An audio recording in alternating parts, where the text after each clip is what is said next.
Новые назначения и новые представления. Зелимхан Калоев о тех, кто теперь в ответе за будущее региона. Парта, за которой сидел Герой России в рамках образовательного проекта. Здесь размещена его биография и жизненный путь. Как отмечают учителя, за ней сидят только отличники. Он был щитом от недругов, ушел слишком молодым. Память Алихана Калиматова, Герой России. По республике проходят теплые встречи. —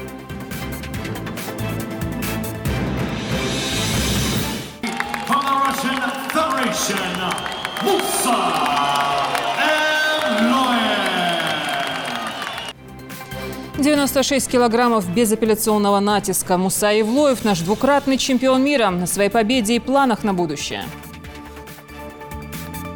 Удар был такой силы, что «Мерседес» несколько раз перевернулся и врезался в ограждение одного из частных домов. Обломки автомобиля до сих пор валяются на месте аварии.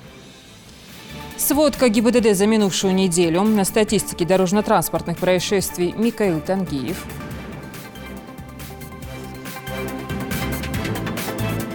Он всегда очень любил людей, он радовался любому человеку. Он с маленьким ребенком мог разговаривать так же, как с большим начальником. Его творчество – энциклопедия народа. Писателю, поэту, драматургу Магомед Сайдуплиеву исполнилось бы 90 лет.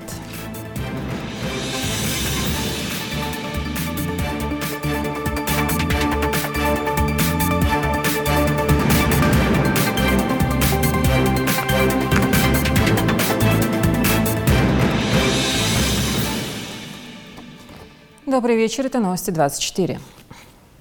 Новый состав правительства продолжает формировать избранный 8 сентября глава Ингушетии Махмуд Али Калиматов. Его указами уже назначены ряд вице-премьеров и министров. Новые руководители ведомств представлены их коллективом. Все подробности у Зелимхана Калоева. Кадры решают все. Перестановки, рокировки и изменения. Все для правильного курса развития региона. Исполняющая обязанности министра образования и науки назначена Эссет Бокова. Представить ее кандидатуру коллективу сегодня приехал лично премьер Ингушетии Константин Суриков. Беседовали, посмотрели, какой опыт у человека, как она видит развитие школьного, дошкольного образования. У нас на сегодняшний день, вы знаете, что национальные проекты занимают особое внимание и во всей стране, и в Ингушетии. У нас строится очень много школ, очень много садиков, поэтому, конечно, со стороны Министерства образования этому надо уделять особое внимание, потому что надо вникать не только в вопросы образования, но и в вопросы приходится вникать и строительство, да, и коммуникации, какая вода, и как вообще столовая там расположена в садике или школе и так далее. Поэтому, конечно, в данном случае вот, опыт людей, кто работал непосредственно с детьми, непосредственно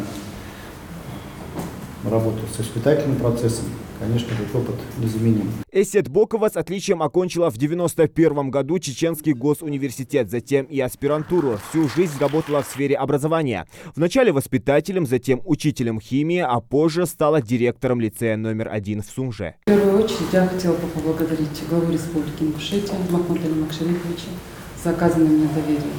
Образование всегда было важной частью государственной политики, так как от его качества зависит будущее всей страны.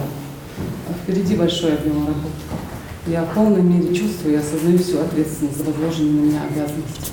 И в должности исполняющего обязанности министра образования и науки приложу все усилия, весь свой практический теоретический опыт для реализации конечной нашей общей цели, для повышения качества образования и образованности нашей нации, нашей страны в целом. Отныне возглавлять Министерство сельского хозяйства и продовольствия Ингушетии будет Магомед Гагиев, 73-го года рождения. В этой сфере он работает сравнительно недавно. С 17-го года возглавлял ГУП имени Серго Орджоникидзе. До этого долгое время работал в правоохранительных органах. В том числе возглавлял Федеральную службу исполнения наказаний по Ингушетии. Первый вице-премьер региона Михаил Илезов, представляя коллективу нового министра, отметил главные цели и задачи. Задач по Министерству сельского хозяйства очень много. Вот. Вы взаимодействуете с разными категориями наших жителей. Вот. И очень важно, чтобы вы, Министерство, организовали правильное взаимодействие, правильную работу. Вот. Нам нужно будет наладить, четко выстроить работу с ГУПами. Вот. выровнять работу, связанную с землями ГУПов.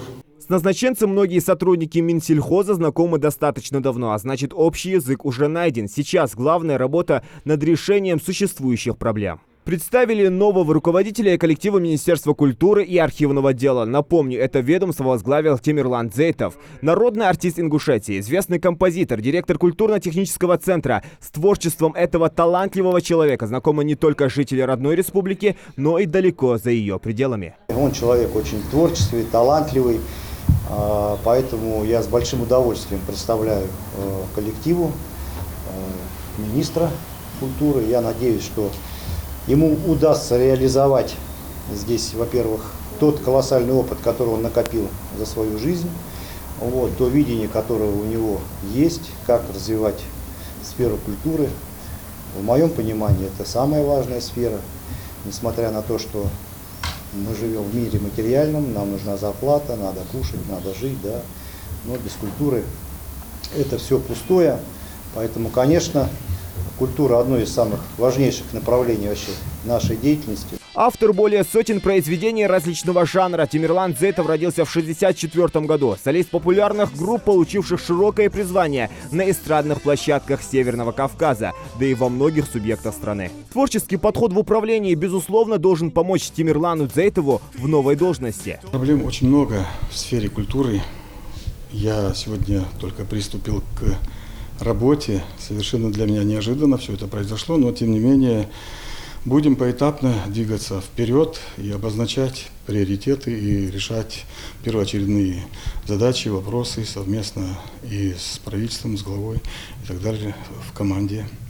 Будем решать все вопросы. Накануне председатель правительства Ингушетии представил еще одного руководителя коллектива Министерства строительства, архитектуры и ЖКХ Ингушетии. За плечами Микаила Балахоева богатый опыт в области строительной сферы. Свою карьеру он начинал прорабом. Далее Андрей Диванов, вы команда, вы подчахда, мы будем работать.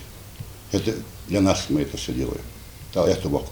В этот же день был представлен и новый вице-премьер Ингушетии Тимур Фаттахов. Опытный строитель возглавлял управление капитального строительства Центрального банка России. Цели и задачи, те, которые стоят на сегодня, мы знаем. Те, которые нам предстоят в будущем, определим совместно, наверное, уже с федеральным центром. Поэтому хотелось бы пожелать нам плодотворного сотрудничества.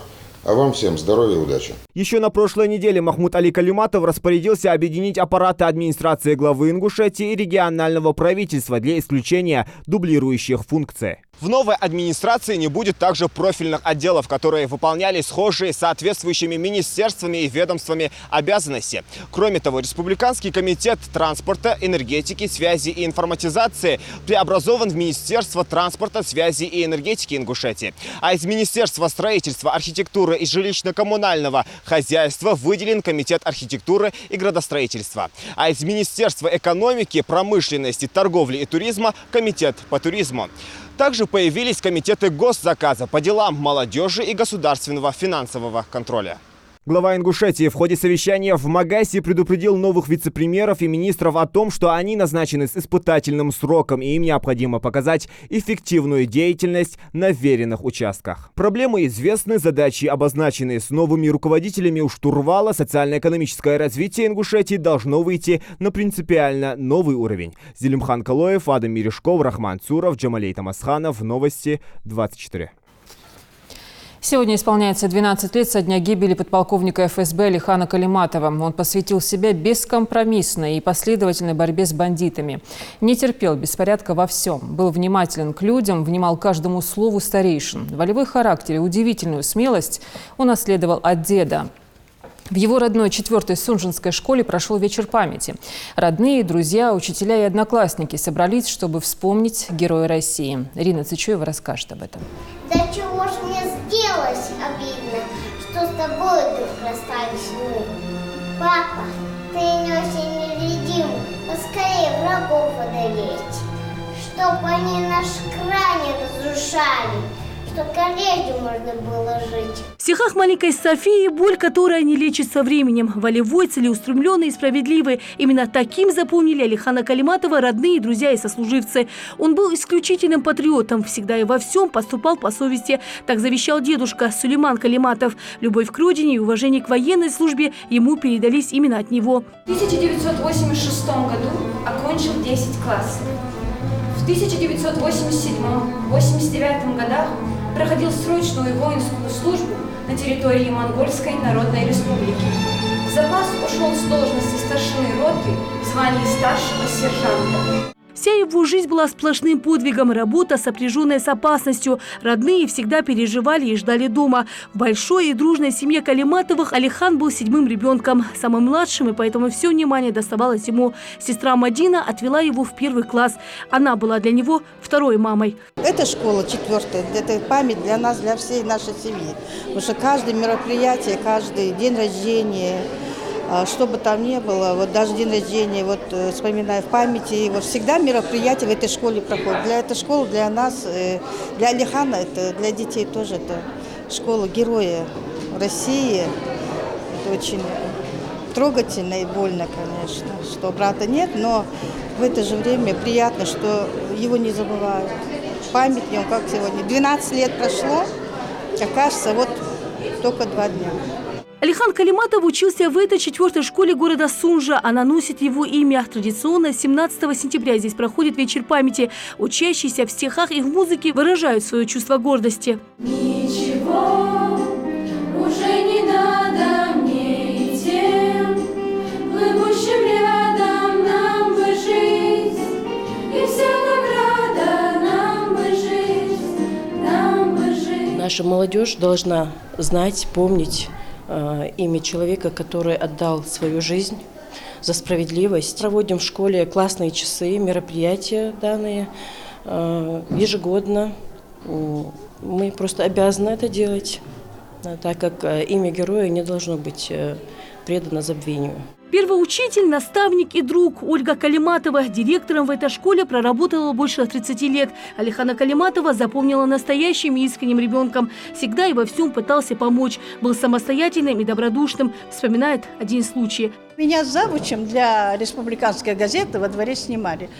Тогда дети с учителями на таком расстоянии были, очень такие тактичные. Он подскакивает и говорит, раздвинул нас и встал в середине. Я говорю, что за номер? Сфотографироваться. Ну, не стала шуметь, сфотографировал. Потом мы его оттеснили, вдвоем стали. Потом фотограф, когда принес эти фотографии, он говорит, дайте мою фотографию, где он стоит между нами. Я говорю, ты нам испортил всю фотографию. А он говорит, Ольга Евгеньевна, пройдет время, вы будете гордиться, что я с вами встал. Прошло время, вот книга о нем вышла, и там наши фотографии с завучем, где он в середине. В родной школе создан также музей имени героя. Здесь фотографии, которые передала семья. Как отмечают учителя, Алихан Калиматов отличался от своих сверстников. В нем были заложены лидерские качества. Он всегда пытался быть лучше всех, хорошо учился, защищал девочек и занимался спортом. Вот тот самый класс, в котором он проходил свое обучение с 5 по 11. Парта, за которой сидел герой России в рамках образовательного проекта. Здесь размещена его биография и жизненный путь. Как отмечают учителя, за ней сидят только отличники. В 1996 году Алихан Калиматов переехал в Самару. С 2000 года сотрудник управления ФСБ России по Самарской области. Получил высшее юридическое образование, нес службу в горячих точках. В 2002 году для дальнейшего прохождения службы был переведен в Москву. Его информация всегда носила четкий и выверенный характер. Старался объективно отражать все процессы. Нападение на подполковника ФСБ Алихана Калиматова было совершено здесь, на этом месте, в районе федеральной трассы Кавказ, 18:15 по московскому времени. Полученных ранений несовместимых жизней. Алихан Макшарипович скончался. Указом президента Российской Федерации от 4 ноября 2007 года за героизм, мужество и отвагу Алихану Калиматову было присвоено звание Героя Российской Федерации посмертно.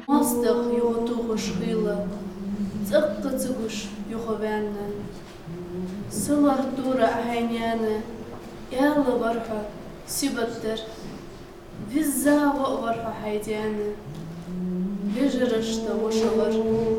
Рина Сычоева, Майрбек Миржоев. Новости 24. В память о герое в Минаце прошел круглый стол. На встрече собрались религиозные деятели, общественники и представители ветеранских организаций. Алихан Калиматов бесспорно являлся не только героем России, является, но и символом отваги целого народа. Он посвятил всю свою жизнь служению родному краю, был неугоден всем тем, кто намеревался дестабилизировать обстановку. Его вероломно убили, но не смогли заставить забыть о человеке, для которого отчизна всегда была дороже личного блага. Памятные мероприятия в его честь проходят ежегодно. Совсем недавно был организован турнир по греко-римской борьбе памяти Алихана Калиматова. Мы в своих мероприятиях, посвященным героям, ингушам, всегда делаем акцент, чтобы за бронзой славы, за бронзой бюстов, барельефов, очередных мероприятий не забывалось истинное лицо этого человека. Я его знал не понаслышке. Мы выросли в одном селе, ныне город Сунжа. Значит, впервые его активность я заметил, когда был тяжелый период для ингушского народа. У нас был штаб создан в районе. Это был как раз период, когда только что прошел Остино-ингушский конфликт. Назревала война в Чечне. У нас не было еще республики, и все активисты собирались там. Никто никого не звал. Мы сегодня чтим его память, призываем всех помнить о них. И для молодежи это пример для подражания. Уполномоченная при президенте России по правам ребенка Анна Кузнецова навестила в НИИ неотложной детской хирургии и травматологии 7-летнюю Аишу Ажигову, которая ранее подвергалась жестокому обращению. Кузнецова подчеркнула, что девочка веселая, активная, идет на поправку.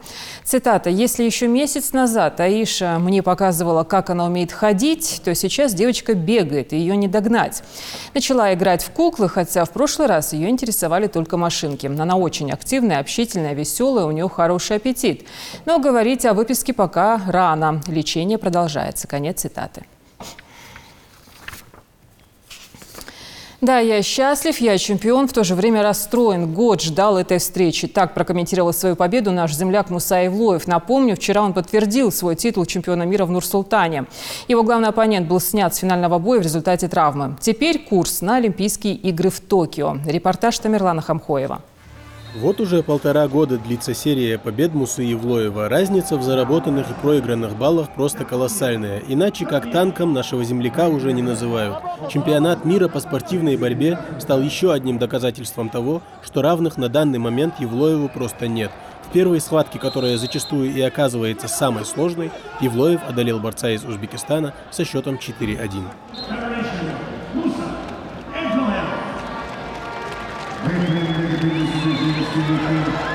Разогрелся, продышался, можно двигаться дальше. Так говорят сами борцы. В 1/8 финала Муса встретился со спортсменом из Японии. Юто Нара ничего не смог противопоставить ингушскому танку и капитулировал досрочно. Очередная победа туше.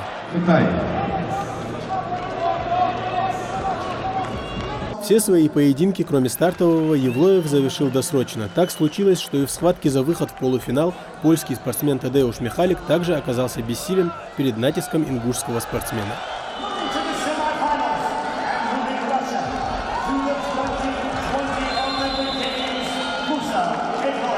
Еще одна яркая победа, которая стала украшением турнира и в очередной раз от Мусы Евлоева. Михаил Каджая также пополнил список поверженных Евлоевым борцов.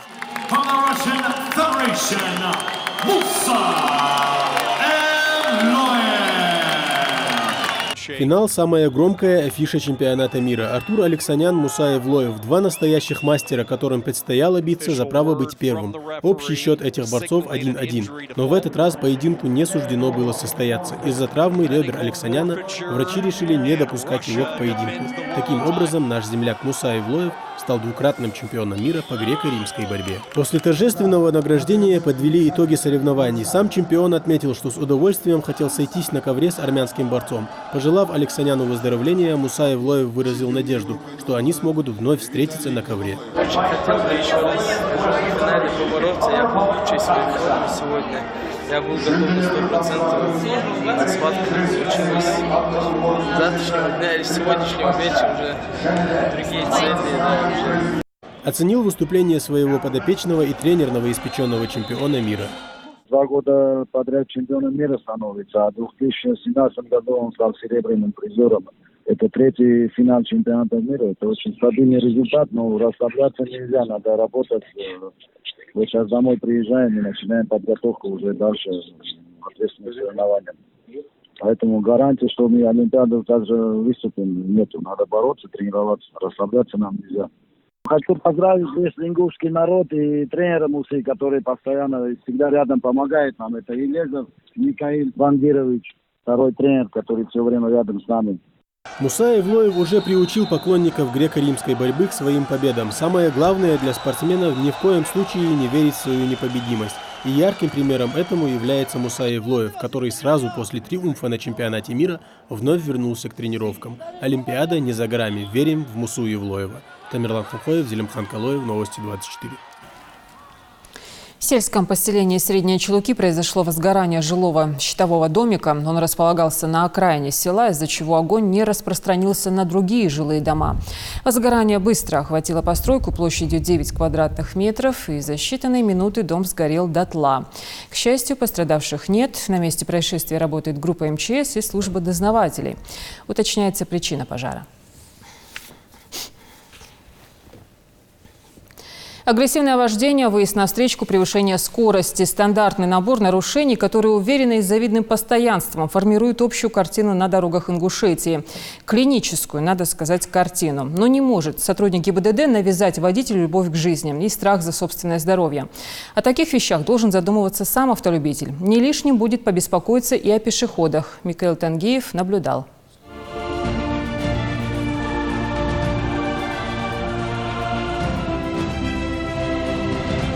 Глядя на эти страшные кадры, становится ясно, что причиной таких серьезных повреждений является невнимательность автомобилистов и уже ставшее привычным агрессивное вождение на дорогах нашей республики. Очередная страшная авария произошла в минувшее воскресенье в селении Далаково в районе 11 часов вечера.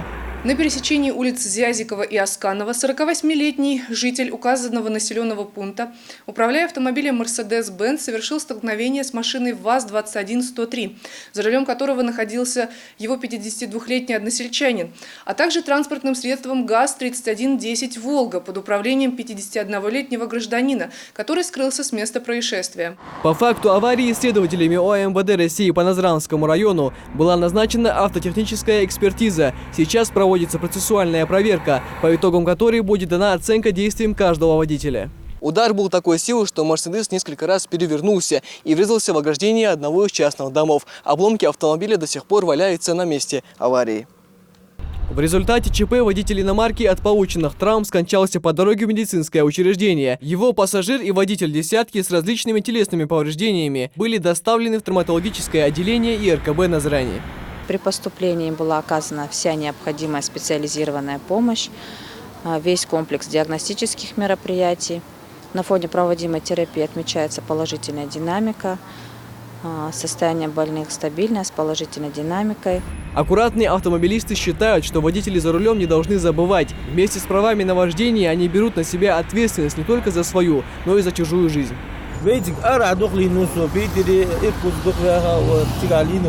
Бейтик мисал правил соблюдаться здесь методят. Взаимо уважение водителей школы рекам здесь. Поворотник сага дач верзит вегасак. Сугич мало эхдуху сумочку. Ишо дихр дарс правил соблюдатор. Шорти галилар. Шила лезешь без алялаш тикет машин. Шорти алялаш авариху газ лорлуго. Нерсть инахи такое. Основными причинами аварий по-прежнему остаются превышение скорости, выезд на полосу встречного движения и проезд на запрещающий сигнал светофора. На территории Республики Ингушетия в период с 9 по 15 сентября 2019 года совершено 4 дорожно-транспортных происшествия, в котором погиб 1 человек, получило ранение еще 4. Несовершеннолетние в ДТП не пострадали.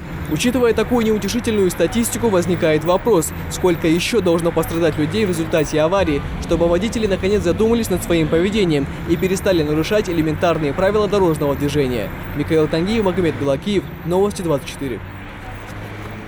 Сотрудники МВД ГИБДД провели очередной профилактический рейд по обеспечению безопасности дорожного движения. По итогам проверки было выявлено 36 нарушений тонировки стекол автомобиля. 11 человек управляли авто без водительских удостоверений, 3 с подложными государственными знаками. 5 человек без страховки. Всего к административной ответственности было привлечено 55 водителей за различные правонарушения.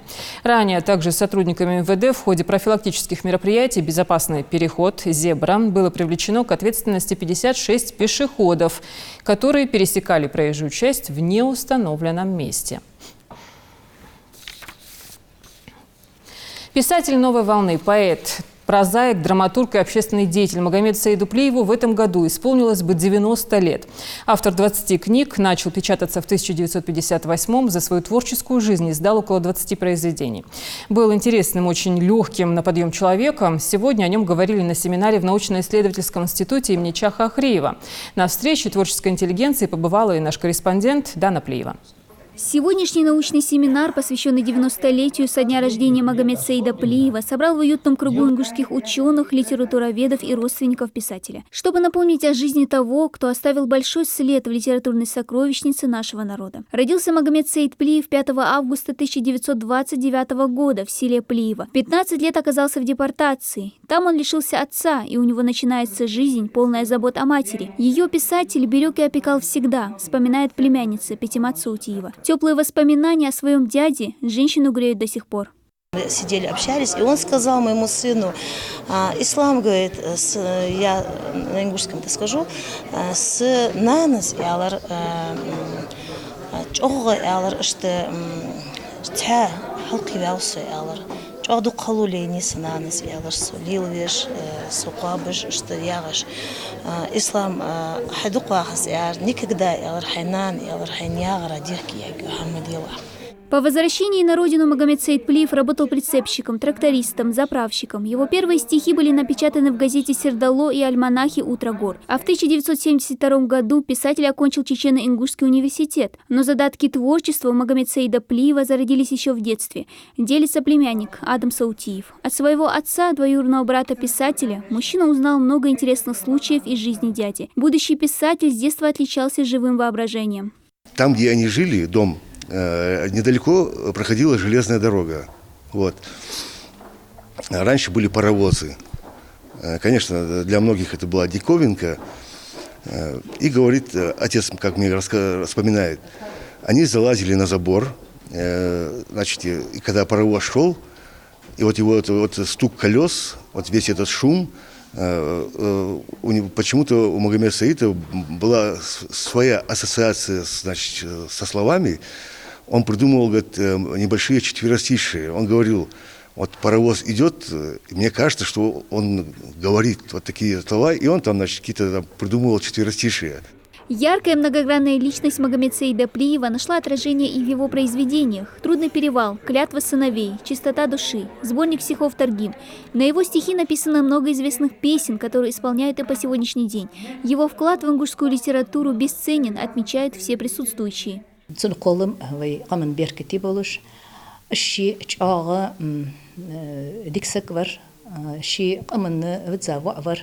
شيء أمخ سدوالج بر تغنى يهنس دعوجل يسيري اشتكيتشيا سونجا ديكريت كست جوي يازن خوي وي بوتس بيس وي قونشار цар قلم ديش ديس حاج ديس. Диктор, редактор Чечено-Ингушского радио, возглавлявший Союз писателей Ингушетии. Умер Магомед Саид-Плиев 16 сентября 2004 года. Дочь писателя Заритхан Плиева вспоминает, что отец всю жизнь был и оставался настоящим трудоголиком. Буквально за 20 минут до смерти он закончил редактировать журнал «Литературная Ингушетия», который ему принес Абу Мальсагов, чтобы он ее проверил, прочел и написал свое мнение по нему. После того, как он только закончил вот это вот все проверять, подписал листы эти проверенные, так он у нас, этот журнал, и сохранился с его росписями. Только после этого он даже сказал, что ему нужны лекарства. Такая вот у него была судьба. Он всегда очень любил людей, он радовался любому человеку. Он с маленьким ребенком мог разговаривать так же, как с большим начальником. За свою жизнь Магомед Саид Плиев был отмечен множеством наград, среди которых и ленинская юбилейная медаль за доблестный труд. Все, кто знал писателя, отзываются о нем как о человеке добром, отзывчивом. А задача нашего с вами поколения – не забывать о таких людях, душой и сердцем, преданных своей родине. Дана Плиева, Асхаб Илакиев, Новости 24. Руководитель студенческого научного общества Северокавказского института филиала Российской академии народного хозяйства и государственной службы Ислам Ахциев стал победителем всероссийского конкурса научных работ в номинации «Литературные обзоры по туризму». Работа Ислама была посвящена туристско-краеведческому исследованию о путешествии писателя Александра Дюма по Северному Кавказу. В конкурсе приняли участие более сотни студентов вузов страны. Организатором мероприятия выступило Всероссийское общество научных разработок.